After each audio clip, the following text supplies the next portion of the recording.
Febian kangen mendiang ibunda, netizen justru iba ke Natalie Holzer.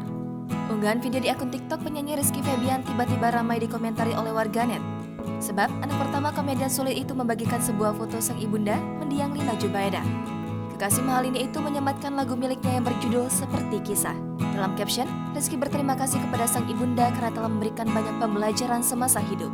Tak sampai di situ, sebagai anak, Rizky mengaku akan mengikuti pesan kebaikan yang diberikan oleh sang ibunda saat masih hidup. Pelantun tak ingin pusing lagi itu juga mengungkapkan rasa rindunya kepada sang ibu. Lina Jubaida telah meninggal dunia pada 4 Januari 2020 dan telah dimakamkan di Bandung. Banyak komentar menyangkutkan postingan tersebut dengan permasalahan yang tengah dihadapi Putri Delina dan Natalie Holzer. Tak hanya itu, sebagai warganet bahkan ada yang mengasihani Natalie Holzer sebagai ibu sambung.